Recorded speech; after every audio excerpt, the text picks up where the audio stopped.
On this episode in our Crowdcreate Insight series, I'm joined by Miko Matsumura, the general partner from Gumi Ventures, a board member of Celsius Network and Zilliqa Capital.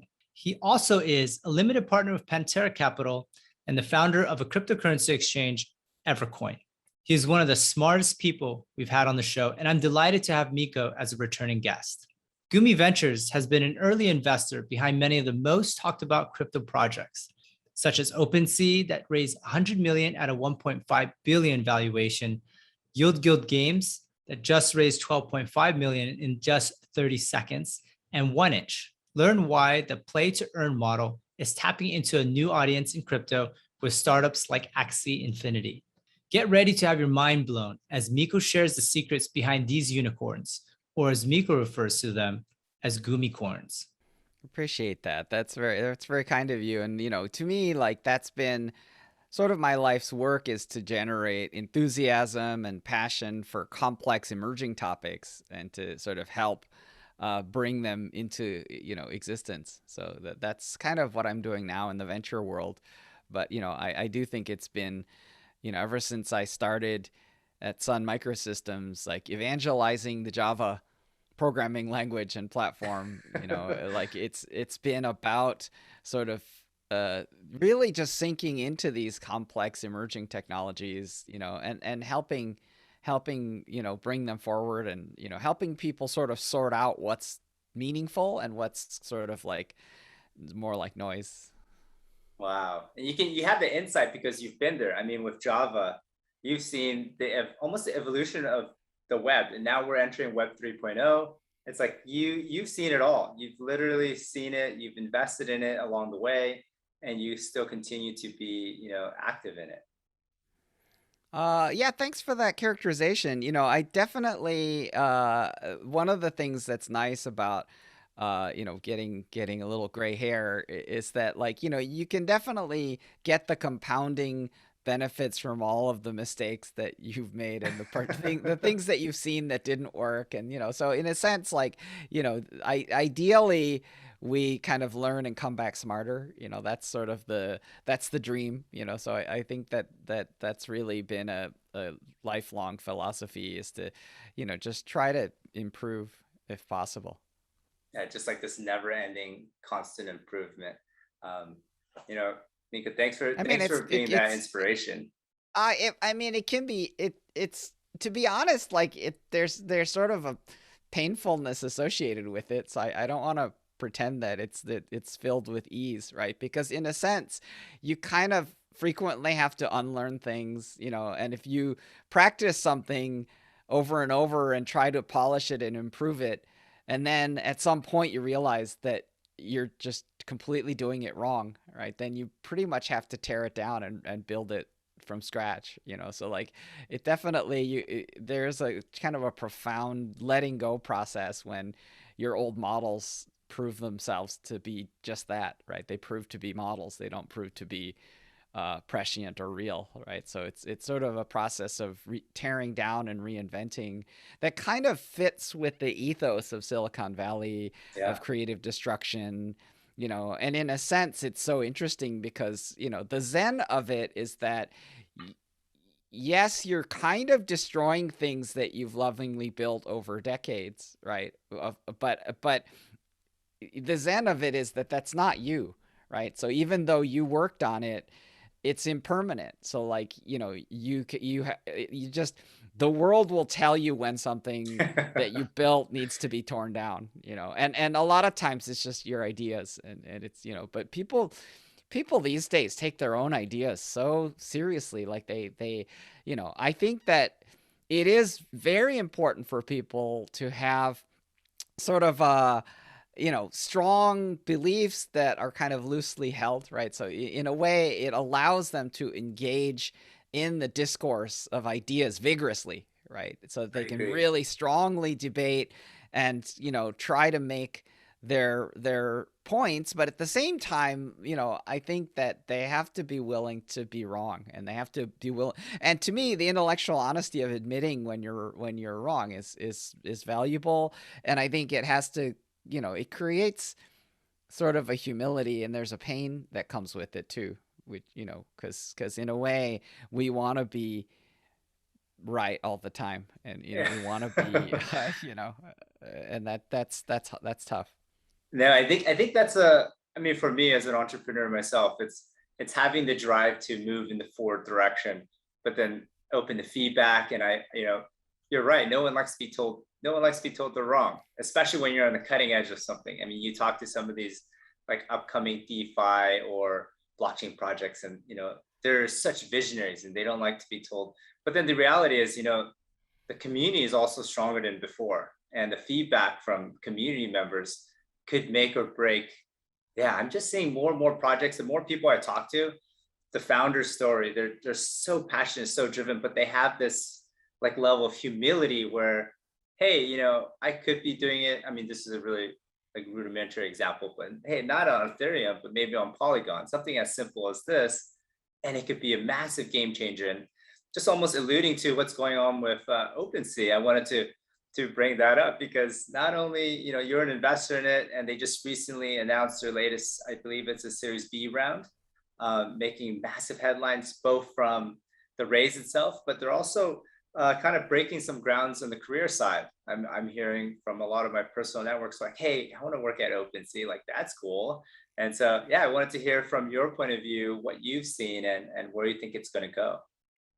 It's been a super gratifying process, right? Because we have this idea in our fund, and we call these founders like Gumicorn founders, right? And a Gumicorn, it's non-quantitative, right? What I mean by that is that, we've invested in like multiple first-time founder and venture-backed founder CEOs, right? And so folks that are not kind of serial entrepreneurs. We've also invested in like, the Celsius Alex Mashinsky's, the sort of billionaire kind of success story people, right? So we have these, or like, for example, like an Agoric, where we have a team that's been working on this class of problems in smart contracts since before blockchain. And by the way, yes, there were smart contracts before blockchains, right? So like this is incredibly, so there's some teams that are like brand squeaky new, and there's ones that are like super seasoned, but they're all Gumicorns. And when I say they're all Gumicorn founders, the thing that is gratifying to me is like, obviously there's this game that is the economy, right? And when we have a scoreboard, right, then the recent valuation of OpenSea in this round was 1.5 billion, right? So OpenSea is a unicorn, right? So now it's a unicorn, which is more of a quantitative measurement.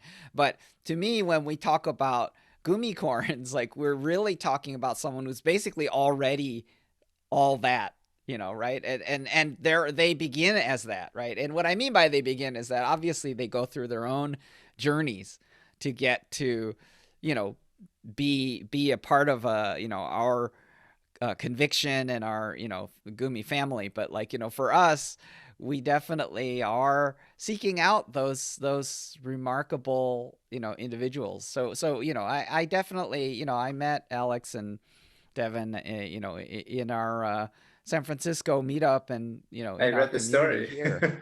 Yeah, fascinating. absolutely. So it's so interesting. But I would say that for us, the leadership of my partner Hiro in Japan, he actually published he acquired a majority of Double Jump Tokyo, which publishes My Crypto Heroes, and through that experience with his game company, he became really impassioned about the NFT potential. And this was kind of really wildly early, right? Because My Crypto Heroes was kind of like sort of immediately post CryptoKitties, right? It's sort of this That was one of the early ones.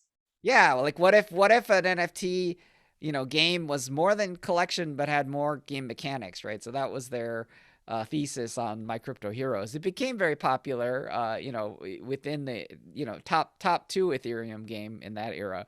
But I would say that because of his knowledge and passion, we were able to convince them to allow us to sort of lead an early strategic round, which was I think really super gratifying for us, right? Because it's very clear that these were kind of Gumicorn founders, kind of out of the box, because in a way they have to embody this sort of boldness of character and, but also just incredible work ethic. And, there's so many qualities that I think are just incredibly admirable. When you say gratifying, I mean, this could be many things for many people, financial gains. It could be, watching the story. What is it to you, Miko? Yeah, I mean, to me, like, it has to really be about the people and the stories, right? So in a way, the thing that is so interesting is kind of inclusion, right? Because ultimately the entrepreneur's journey is the hero's journey, right? So the question then becomes like, what is the role that a person can play, right? So if you actually study the hero's journey, right, which is a very specific construct that recurs in literature, right? There's a very specific sequence of action, right? So the question becomes, what where are you in that journey, right? So in essence, like the entrepreneur is without a doubt the hero of the hero's journey. So in a sense, what happens at decisive moments is that someone in a venture capital role can play the role of something like divine assistance, or can play Yeah. can play maybe a role of like like Obi-Wan Kenobi type of role, or so different times, or like a Yoda or something, so Yeah. different times you can embody different roles within these heroic journeys, right? So in a way, it's about a person's sort of self-actualization and self-realization, and I think that journey is really, that's what is the most gratifying, is really being a part of all of these adventures, right? And in a way, earning the right to be invited on other adventures, based on your behavior on the ones that you've been invited to. I like that. I like that analogy. And I also compare it to, like, because I recently watched your Miko Bits, and I know this is something you always open with. It's always, what problem are you solving? And it's almost like that adventure story where, the founder, like, he just takes in this journey, this personal, like, he makes that problem solving his own personal journey. He internalizes it and he creates a team, a company around that. It's so fascinating, because you always open with this: what problem are you solving? And it's like intrinsically they're like, I'm solving these three things, or I'm solving this one thing. It's so it's like, it's just so ingrained into them that they are solving this problem. And to me, that's the most fascinating thing about founders. It's just like, they are so driven to solve something. Oh, and I'm super excited to ask that question. I'm really glad that you pick up on that as being my opener, because it absolutely is the beating heart of like everything that we're doing, right? Which is that, the world is, unfortunately, as it is, like full of problems, right? So, in essence, like the meaning behind all of our actions should be to reduce the number of problems in the world if we can, right? So then the question becomes, okay, like what problem do you solve? And to me, one of the things that's incredibly subtle about asking a question like that is that the very specific language of the description of the problem almost gives you an idea of the likelihood of the problem solution being kind of the, I guess, winner is maybe a good word for it, right? Because the thing that I think is complicated becomes, in some ways, it's the embodiment of the problem definition, which establishes the mindset. So I'll give you an example that's trivial, right? Which is, let's say that you go outside, your lawnmower doesn't start, and you're like, the problem is I need to get gas for this lawnmower, right? And so you go and you get gas, and then you come back to the lawnmower, right? So that would be fine. except that it's an electric lawnmower, right? So what I'm trying to say is that like the very specific mindset around the question of what's a problem, what is the problem, right? So, the thing that's so subtle and amazing is that, language is so filled with nuance, right? So if every single person will describe the same problem in a different way. And the question becomes like, what's the most powerful way to describe a problem? It's like Right? telephones. And It's like telephones. yeah, if you can find a super powerful way to describe a problem, then the solution becomes really interesting, right? Like for example, there was I think it was DeWalt, or it was some power tool company, right? And the CEO said something just weirdly zen, which is they said the customer doesn't hire us for drills, the customer hires us for holes. Right, which I thought was, I'm not sure how that impacted how they operated their business, but it was such a funny concept, right? Because it's basically like, the drill is just a means to an end, right? Like what people want are holes, right? So, so if you think that way, then all of a sudden you could invent a new kind of drill, or you could invent a new thing that maybe isn't a drill but makes holes, or like maybe you can find a new market where holes are needed but the holes aren't produced by a drill. So it's sort of like, oh, that's interesting. Maybe the company now like digs holes using a steam shovel. I mean, maybe that's why he came up with that idea, or I don't know. But I mean, it's, to me, like, it's just an example of a weird example of someone who's sort of just trying to define a problem in a novel way. And hence that novel way of describing it almost defines their business model.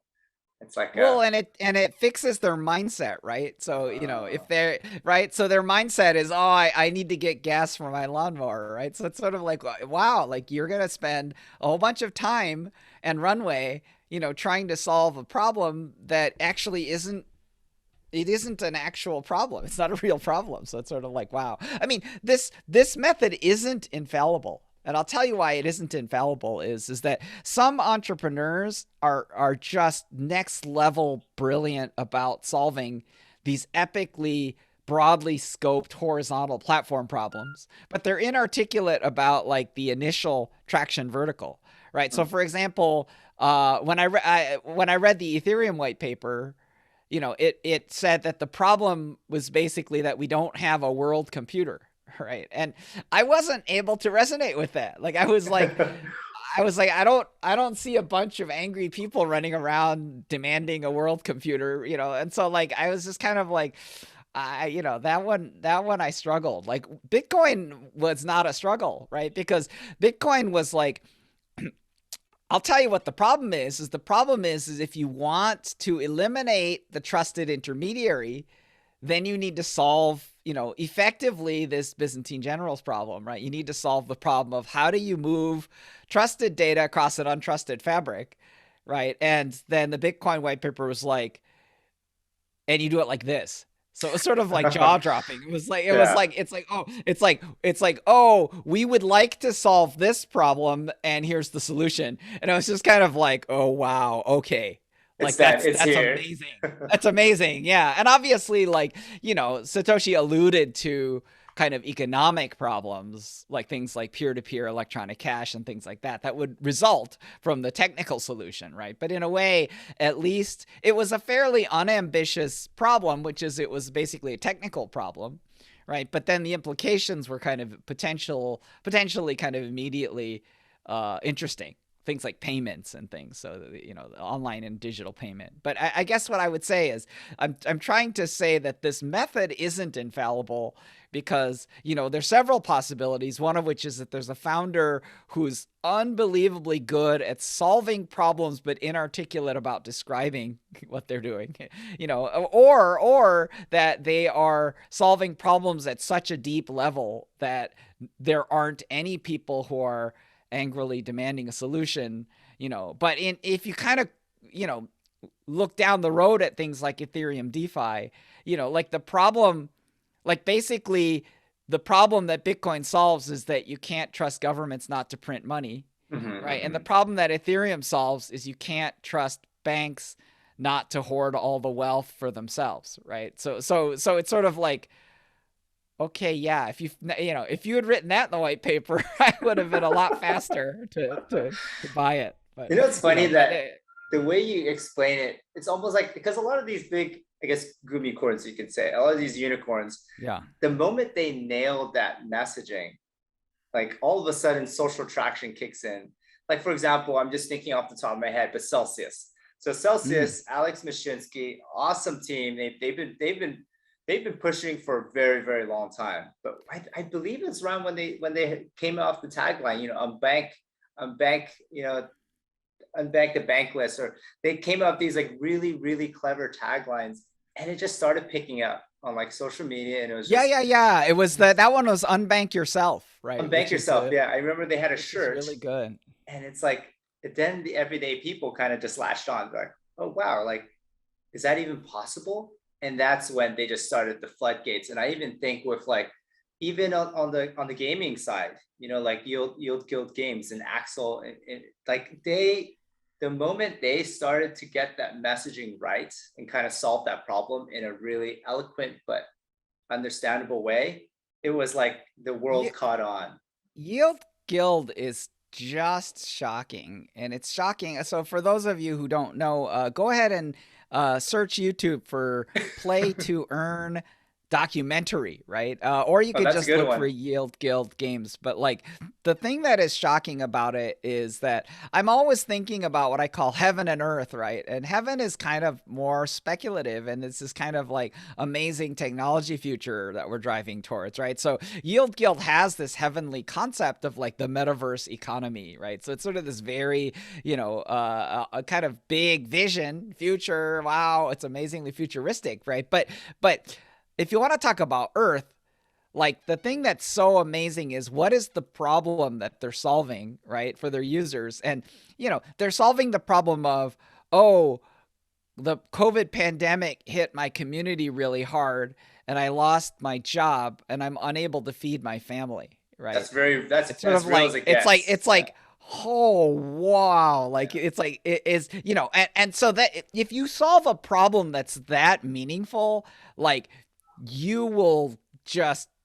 people will beat a path to your door, right? Like, oh, you're recruiting gamers that don't know anything about crypto. Like, how are they going to use like a Uniswap to get their coins out of like, Ronin? It's like those people are just going to do whatever, right? They're going to do anything because they just need to learn how to do it, right? And, to me, part of it is just communicating that you can do it, right? So in a sense, there's this huge network effect because the scholars, the Axie scholars they're all just, they're word of mouth, right? They're like, you won't believe how I'm making my money, like my living, right? It's crazy. Yeah, I stopped driving a taxi. I'm driving an Axie, and like, you need to get in here, and so they're recruiting their friends. The growth is exponential. Like, I think last month's Axie revenue alone was like, I think it was $85 million monthly revenue, just on Axie, right? So that, Axie, if Axie were a company, it could go public on that revenue, right? Like that's a unicorn IPO, but obviously Axie is a privately held token economy. So it's different, but like, it's super healthy, and so for me, I think what you're pointing at is, yes, it is a lot about the nuances of communication and identification of the core proposition and problem, right? And going back to like Celsius, like, you're right. They've been really wonderful about giving people very strong memes, right? I think HODL is a big thing. Oh, they had HODL t-shirts, right? They have banks are not your friends. That was a good one. They have like unbank yourself. That's another one. And so like, they definitely have been doing a lovely job kind of just propagating. But the other thing that I think is so interesting about something like a Celsius is that I have a friend who is just over the moon about Celsius, and he just keeps thanking me and like, giving me all these like great accolades, right? And it turns out that at some point I recommended that he check out Celsius, right? Which I don't even remember. Oh, But okay. what happened was this friend had kind of like, he lost his job, right, during the COVID. And then like, he was basically paying everything with yield, with Celsius yield. Like he was just Wow. earning yield. He was hunkered down, and he just said that it was the greatest peace of mind, right? Which is like every Monday Celsius would deliver yield, and he would just be like, there's my rent, like there's my groceries, that's going to feed my kid, that's going to, and so he just attained this peace of mind, and in a way that was kind of this gift and this really invaluable life-changing event, right? So it's when we talk about like problems, like those are material problems. Like Yeah. people have, this world isn't without material problems. Like people have big problems, and it's super vital that people produce effort that to solve some of these real problems, and that's kind of how it has to work. I like that. And that kind of leads me to my next point is about like, let's say DeFi and yield farming. It's become a popular topic amongst entrepreneurs who like to make their money work for them because it literally works for them. But it's also opening up a lot of doors to the general consumer, kind of like what you're saying. Your friend that you introduced Celsius to is that now crypto is not just, not you're just not investing in some like cutting edge technology, but it's yielding, more than traditional banks. In many cases, we're even working with a company that's providing insurance for yield farming. So not only is there like a security portion of it, which is, I don't know why it took so long to come, but it's here now and companies are making it. But people are starting to change their view on crypto and not just say, hey, why isn't Bitcoin being used at Starbucks? Right now that the conversation is quickly changing, and I'd love to hear from your side. Like, what are you seeing right now? What is so exciting? And I know you just talked to Balancer, Jeremy, and like, what Yeah. do you think's next on that horizon? Yeah, if you can check out the Balancer interview on the Miko Bits show, it's definitely one of my favorites because it turns out that Jeremy is a Muay Thai kickboxer, right? And so he what he talked about is he talked about two things. He talked about, for the first thing he talked about was taking a punch, right? Which is just how you take a punch, and that's really interesting, right? And then the second thing he talked about is once you've taken enough punches, like how do you gain the confidence that you can recover, right? Because because in a way you take a punch and then you take another punch, right? So in a sense, like he's really looking at things that way. And that was really amazing. To answer your question directly about, what am I excited about?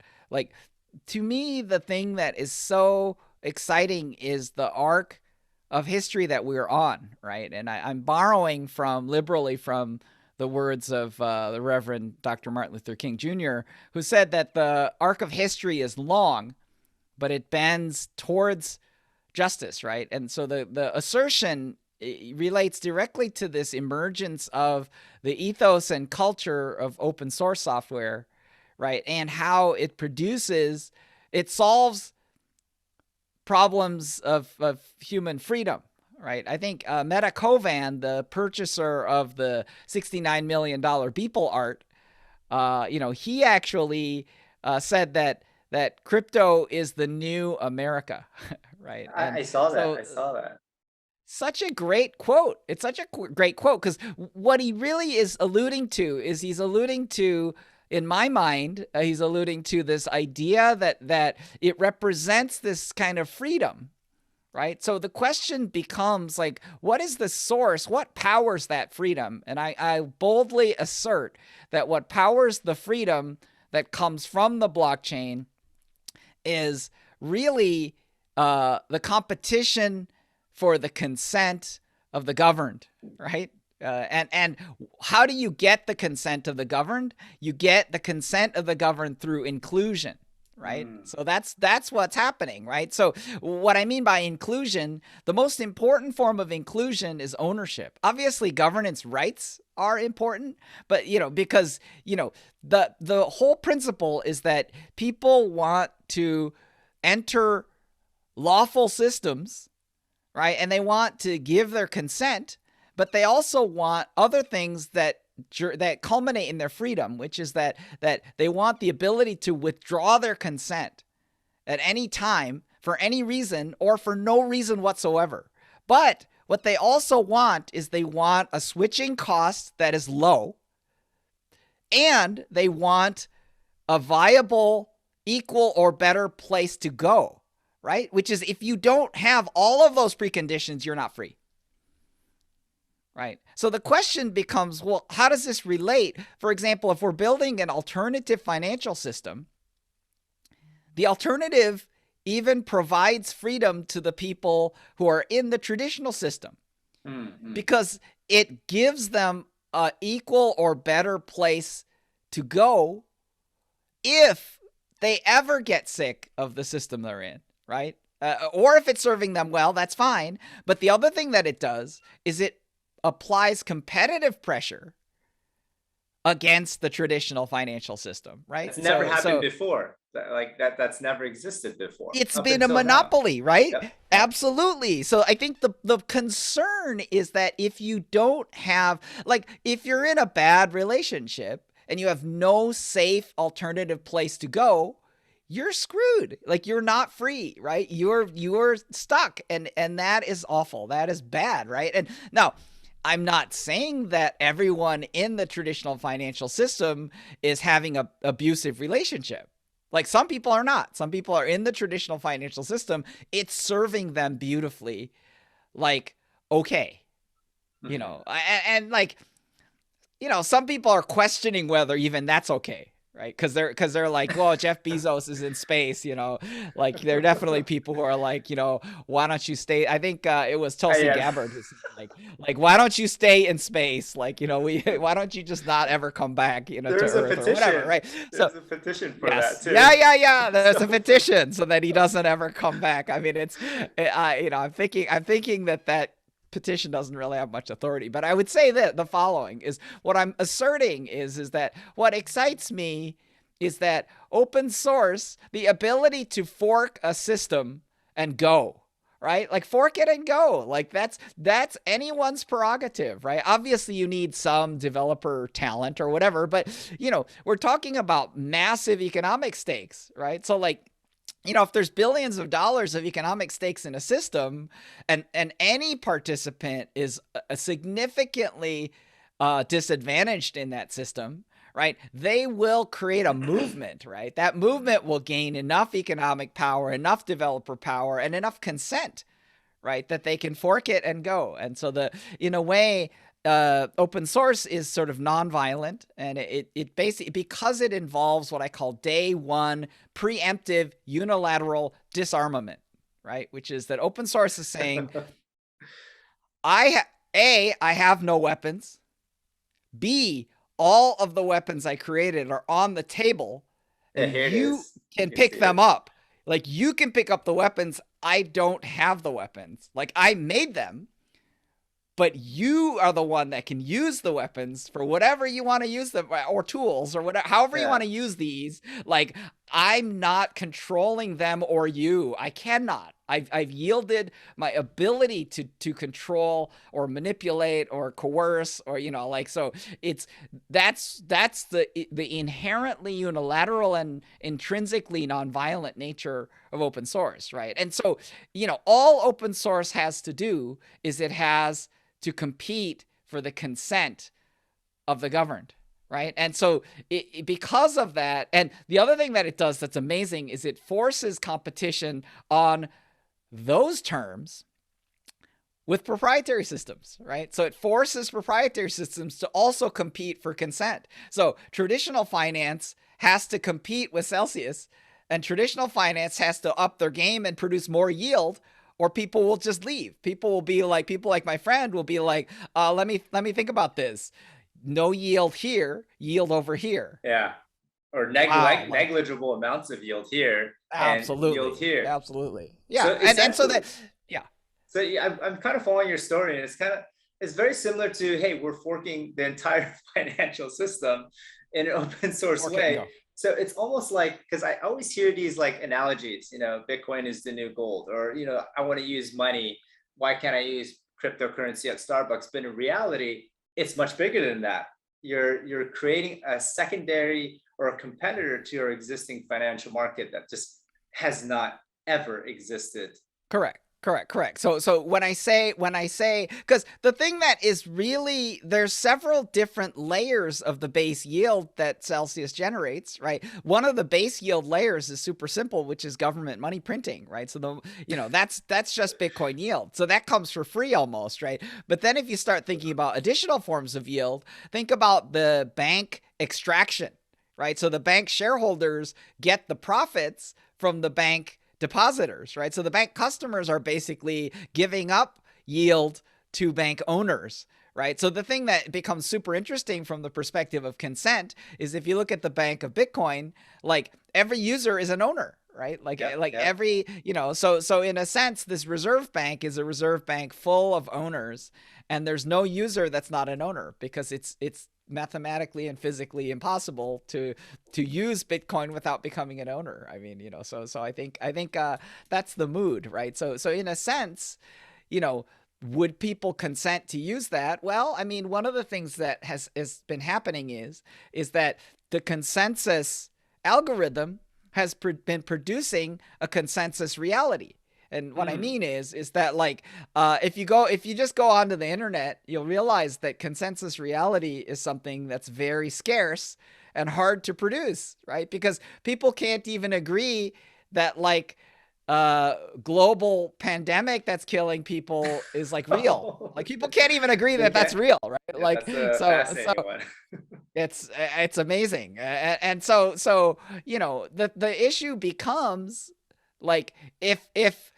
so how do we produce a consensus reality, right? And the thing that's so interesting is that apparently a decentralized machine adjudicated system can produce a faithful transaction log, from which there are 0 transactions that anyone can credibly point to and say that's not an accurate historical record of what happened, right? And I think if you look at it from that lens, then more and more and more people should come because they're being treated fairly, right? They're being treated fairly by the system. Now, they might not like the outcome of certain transactions, right? People are absolutely able to, get you to send them Bitcoin and there are all kinds of weird things that happen, but the laws of Bitcoin are what they are. So it's absolutely a faithful transaction history of exactly what the transactions that occurred according to the rules. I love it. We kind of unpacked it from a philosophical perspective and a political perspective. Miko, every time I have a chat with you, I feel like we always go on these tangents, and it's so fascinating to hear because, even to go back to a long story arc and kind of hearing you kind of explain, hey, this open source, freedom, it's kind of ironic because with Sun Microsystems and Java, in 2006, they also did a similar thing where they pushed to become open source. And I'm I mean, for you also, because that's personally in your timeline, is this kind of history repeating itself in a way? I mean, those are the deepest themes, and I think the thing that's so amazing about, Sun was a really unique culture and company. I think the biggest thing was open interfaces. They would compete on implementation. So in essence, they would, ever since the beginning, by the way, if you go all the way back to the origins of Sun, there was a huge contract for an entire TCP IP stack. Right. And there was a firm called Bolt, Beranek, and Newman, BBN, and they basically were competing for this TCP stack. And Bill Joy, Sun founder, he was basically like, yeah, I don't like that. That's not very good. Right. So he basically went home and he rewrote the whole TCP IP stack for Unix. Right. And then when he showed up with that, someone was like, how did you do that?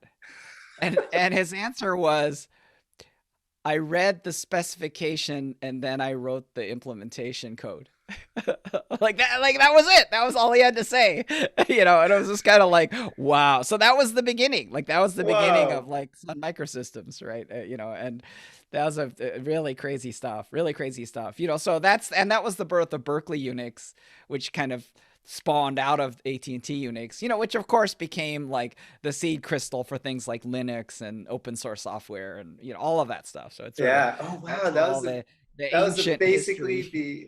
the entry point of open source. That's crazy. Yeah, yeah. I mean, obviously, the operating system during the time of Microsoft monopoly was like a really fascinating war. And, you know, I think on the server, you know, Unix won in the form of Linux. Yeah. Right. So, you know, but that was such an amazing transformational event because, you know, Microsoft became an internet company is now open, right? Like the new Satya Nadella Microsoft, you know, changed its stripes. You know, it was not the Steve Ballmer Microsoft, and you know the company is worth, you know, many times more, you know, after it embraced open source and it, you know, embraced Linux. There's more instances of Linux running in Azure than there are just about anywhere else. It's pretty Oh amazing. wow. That's no, I love you sharing that tidbit of history with us. Miko, I don't want to take up too much of your time. I know we had a great chat and you know, I know you've got plenty of things to work on. I love to end on this note is like, what if there are any projects on the horizon, anybody we should be watching, of course, and tell us how we can follow you on Miko Yeah, Bits and things yeah. like I that. definitely encourage people to check out Yield Guild. That's an up and coming project. It's super ambitious and exciting. It solves really hard problems. Another one that I think is up and coming is Agoric. So Agoric is like a basically JavaScript based secure composable smart contract framework built on Cosmos Tendermint. That's super exciting. You know, we think that there's a lot of excitement to be had around projects like Idle Finance. You know, so we definitely have a lot of really exciting up and coming projects to watch. So, you know, if you want to kind of keep track of some of my doings, easiest central point would be miko.com, miko.com, just my website. All my socials are there, my Twitter handle and my show on YouTube, the Miko Bits show. It's all available. So, you know, please do engage.